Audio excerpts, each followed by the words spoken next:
Hello and welcome to Rockstar Manager. I'm Dr. K, the management professor, and this episode is all about motivation.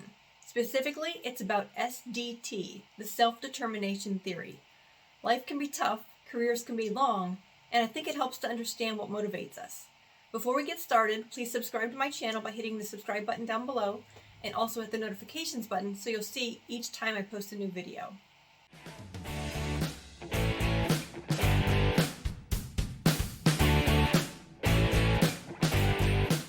The self-determination theory, also known as SDT for short, is about motivation.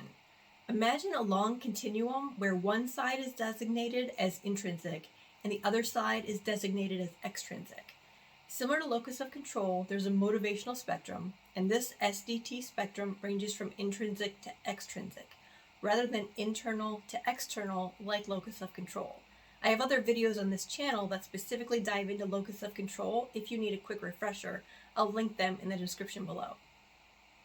Intrinsic motivation is attributed to doing something simply because you love to do it. Think about the things you love to do, your hobbies, what you're passionate about, and what you can do for hours and hours, and time just flies by like it was just a few minutes. Some people are motivated by checking things off a list or a sense of accomplishment. Others take pride in building relationships and driving to achieve goals. That's intrinsic motivation. On the other hand, extrinsic motivation activities are performed with the intent of receiving some type of return, which could simply be a paycheck, or you could be seeking praise, private or public, or you could just go through the motions to avoid a negative consequence. For example, when you were a child and you were told to clean your room, you probably did it to avoid getting in trouble, not because you enjoyed cleaning your room. As an adult, your work environment can support extrinsic motivation. This could mean working much later into the evening for extra praise, or potentially about a bonus, or simply to avoid missing a very important deadline causing negative consequences. To expand on the self-determination theory, Kingston, Horrocks, and Hanton focused specifically on intrinsic motivation and developed a new theory. They named it the Cognitive Evaluation Theory, or CET, to explain the highest degree of intrinsic motivation. The Cognitive Evaluation Theory focuses on three primary components: 1, autonomy; 2, competence; and 3, relatedness. Let's define autonomy as behaving in line with your values. This means that you feel empowered and are confident in yourself. If you turn in a project at work and someone has a question about it, you aren't threatened, but welcome the opportunity to share your knowledge about the subject and are confident responding. Then we define competence as feeling effective or achieving high-level outcomes.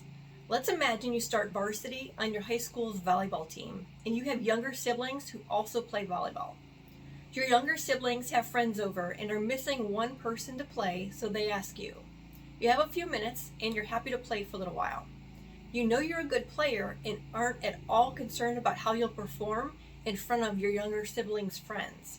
Here, you're intrinsically motivated because you have a particular skill set, someone has a need for it, and you're naturally motivated to use your skill to fill that need.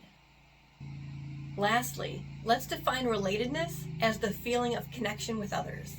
This means you're naturally motivated by interaction with other people and enjoy the cohesion it brings. Most people don't enjoy attending an event and not knowing anyone there. We all have a natural drive to be connected, share interests, and relate to one another. Regardless of your age, your background, or your education, we all have inherent needs for these three constructs. After further research on SDT, another continuum was developed. This continuum includes 4 categories, including integrated regulation, identified regulation, introjected regulation, and external regulation. Let's review before we move forward. The self-determination theory is measured along a spectrum of motivation from intrinsic to extrinsic.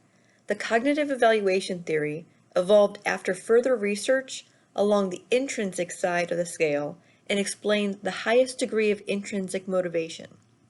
As we discussed, the cognitive evaluation theory focuses on 3 primary components: autonomy, competence, and relatedness. After even more research on SDT, another continuum was developed on the extrinsic side of the spectrum.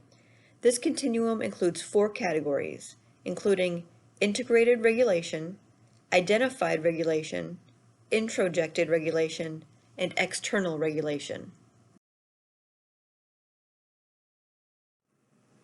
It starts with the most autonomous form and least controlling of extrinsic motivation, called integrated regulation, and moves to the least autonomous and most controlling form of extrinsic motivation, external regulation. Let's start with integrated regulation. These are the actions performed specifically because of an external outcome, but the individual engages in the activity simply out of voluntary choice. For example, in the workplace, an employee is excited about a project and spends personal time to research or work on a project. Here, the employee's mindset is internally motivated, but the action is performed to obtain an external outcome.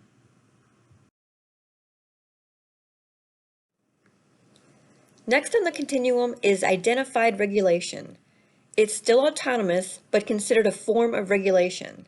The action taken results from choice, but it's understood that the action is valued or expected. A workplace example for identified regulation would be attending a weekly team meeting. The employee might not want to attend, but understands that he or she is part of a team and is expected to attend. Here, the employee's mindset is an internally motivated decision to comply with team expectations, but the action is expected, meaning external expectations.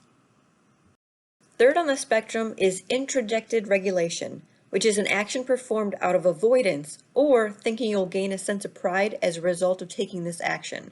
A workplace example is attending an event outside of work hours so that others know you're there, but there is no internal desire to attend the event itself. Here, the employee's mindset is not from internal motivation, but of external obligation.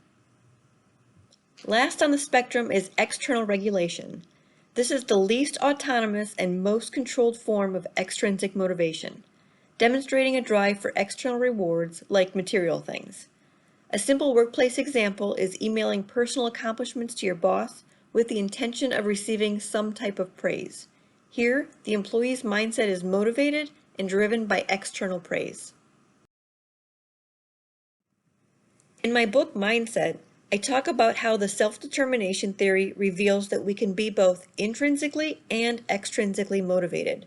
Therefore, our mindset could be entirely dependent on the situation rather than what naturally motivates us.